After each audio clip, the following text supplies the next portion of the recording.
দেখেন আজকে ঢাকার উত্তরের সম্মানিত মেয়র আতিকুল ইসলামকে উত্তরা পশ্চিম থানার একটা মামলায় শুনানি দেখানো হয়েছে।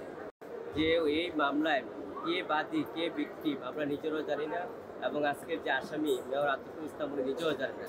তাহলে আমাদেরকে না জানিয়ে আজকে রাষ্ট্রপক্ষ অন্ধকার জগতে রেখে আমাদের বিচার প্রক্রিয়ার দিকে সামনের দিকে এগিয়ে যাচ্ছে, এটা উনি বলেছেন। উনি বলেছেন যে আমি তো ব্যবসায়ী ছিলাম, দেশের অর্থনৈতিক শক্তিশালী করার জন্য আমি বলিষ্ঠ ভূমিকা রেখেছিলাম। পরবর্তীতে প্রাক্তন প্রধানমন্ত্রী শেখ হাসিনা আমাকে নগরের উন্নয়নের জন্য ঢাকা উত্তরের সিটি কর্পোরেশনের দায়িত্বে দিয়েছিলেন। পরবর্তীতে আমি নিষ্ঠা এবং দক্ষতার সহিত আমি দায়িত্ব পালন করেছি, নগরবাসীর সেবা করেছি। কিন্তু আমাকে সেই কারণেই, শুধু মেয়র ছিলাম সেই কারণেই আমাকে একের পর এক মামলায় গ্রেপ্তার দেখানো হচ্ছে, রিমান্ডে নেওয়া হচ্ছে, শুনানি দেখানো হচ্ছে, এমনকি জেল হাজতে পর্যন্ত আমাদের সাথে নিষ্ঠুর আচরণ করা হচ্ছে।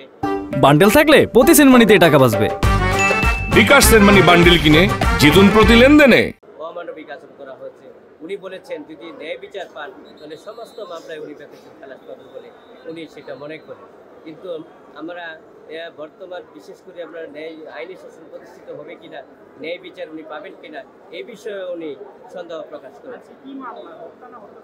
দেখেন আজকে উত্তরা পশ্চিম থানার একটা মামলায় উনি 8 নম্বর এজাহারভুক্ত মামলা, এই মামলাটার ঘটনা হত্যা মামলার ঘটনাকে দেখানো হয়েছে। কিন্তু এই মামলায় কে ভিকটিম, কে বাদী, কবে ঘটনা ঘটেছে উনি এই সম্পর্কে কোনো কিছু জানে না এবং আমাদেরকেও অবগত করা হয়নি। তাহলে সুতরাং একটি অন্ধকার জগতে রেখে এই বিচার প্রক্রিয়ার সামনের দিকে এগিয়ে যাচ্ছে এবং বিশেষ করে এই মামলাগুলো থেকে উনি ন্যায় বিচার পাবেন কিনা সেটা উনি আশঙ্কা প্রকাশ করেছেন। এবং বিচারক বিশেষ করে বিজ্ঞ আদালত পরবর্তীতে এই মামলায় ওনাকে 8 নম্বর এজাহারভুক্ত আসামি হিসেবে ওনাকে এই অত্র মামলায় শুনানি দেখানো হয়েছে। দেখেন আজকে ঢাকার উত্তরের সম্মানিত মেয়র আতিকুল ইসলামকে উত্তরা পশ্চিম থানার একটা মামলায় শুনানি দেখানো হয়েছে। কিন্তু এই মামলার ভিকটিম কে, বাদী কে এবং এই ঘটনাটা কোথায় ঘটেছিল আমরা এই সম্পর্কে কিছুই জানি না, এবং আজকের আসামিও জানে না, আমরা আসামির আইনজীবী হিসেবেও জানি না। শুধু অন্ধকার জগতে রেখে এই বিচার প্রক্রিয়া সম্পূর্ণ করার জন্য এগিয়ে যাচ্ছে।